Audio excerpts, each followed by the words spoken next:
ராம் நாராயண ராம்.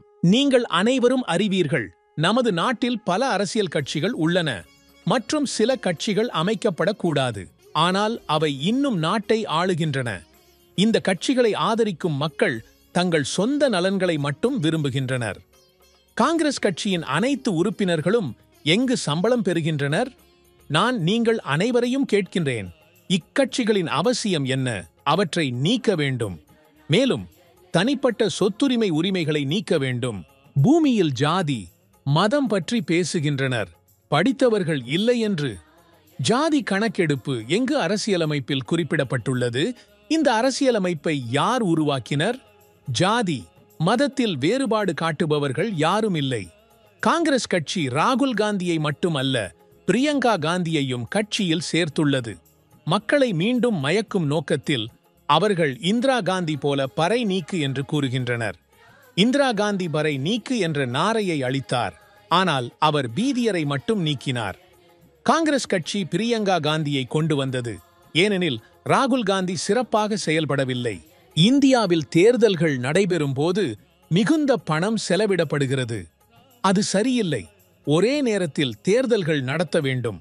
தேர்தல்களுக்கு தனியாக பட்ஜெட்டுகள் ஒதுக்கப்படுகின்றன. வானத்தில் எப்போதும் தேர்தல்கள் நடைபெறுவதில்லை. வானம் காட்டில் எந்த குழுமங்களும் இல்லை. நட்சத்திரங்களில் கூட தேர்தல்கள் நடைபெறுவதில்லை. இந்த விஷயங்கள் பூமியின் 800 கோடி மக்களுக்கு எப்பொழுது புரிவது? ஒவ்வொரு நாட்டிலும் தனிப்பட்ட சொத்துரிமை உள்ளது. அதனால் பல நாடுகள் ஒருவரையொருவர் போராடுகின்றன. ஒவ்வொரு நாடும் தன்னை பெரியதாக நிரூபிக்க விரும்புகின்றது.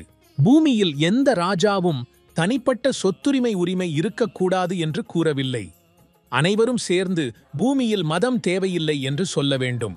பூமியில் மதம் எங்கிருந்து வந்தது? வானம், கடல், இயற்கை இருந்து வந்ததா? பூமியில் அனைத்து மதங்களின் பிரதிநிதிகளும் மதத்தை நிறுவினர். இயற்கைக்கு மதம் தேவையில்லை. மனிதர்களுக்கு ஏன்? மனிதன் மதத்துடன் பிறக்கவில்லை. மனிதன் உடல் 5 கூறுகளால் ஆனது: காற்று, நீர், பூமி, ஆற்றல். இந்த கூறுகளால் மனிதன் பிறந்தான். பொருள்வாத மதம் இருக்க வேண்டும். பூமியில் ஒரு கடவுள் உண்மையானவராக இருந்தால் மற்ற மதங்களின் கடவுள்களுக்கு என்ன தேவையுள்ளது? அனைத்து மதங்களின் கடவுளும் ஒரே கடவுளாக இருக்க வேண்டும். ஆனால் அது இல்லை. பூமியில் தனிப்பட்ட சொத்துரிமை உரிமை இல்லையெனில் பூமியில் திருடர்களும் இருக்க மாட்டார்கள். மனிதன் மனிதனால் உருவாக்கப்பட்ட மதங்களை, மனிதனால் உருவாக்கப்பட்ட ஜாதிகளை நிராகரிக்காத வரை பூமியின் நலன் முடியாது. காங்கிரஸ் கட்சி பூமியில் தனிப்பட்ட சொத்துரிமை உரிமைகளை நீக்க முயற்சிப்பின் சனாதன தர்மம் அதை ஆதரிக்கும். மனிதன் இறந்த பின் அனைத்தும் பூமியில்தான் இருக்கும். வானம் அனைத்து மனிதர்களையும் அவர்களின் பிறப்பு உரிமையுடன் பூமியில் அனுப்பியது. மனிதன் தனது வாழ்க்கையில் ராம் நாராயண ராம் மந்திரத்தை ஜபித்தால் அனைத்தும் சரியாக இருக்கும். அடுத்த வாழ்க்கையில் உங்களுக்கு எந்த பிரச்சனையும் இருக்காது. எந்த அரசியல் கட்சி நல்லது? எந்த கட்சி மக்களுக்கு உதவுகிறது?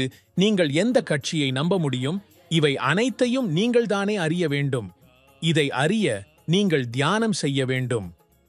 தியானம் உங்கள் வாழ்க்கையில் பல பெரிய மற்றும் நல்ல மாற்றங்களை கொண்டு வரும். ராம் நாராயண ராம் மந்திரத்தை ஜபிக்கவும் சரியான பாதை தானாகவே உங்களுக்கு புரியும்.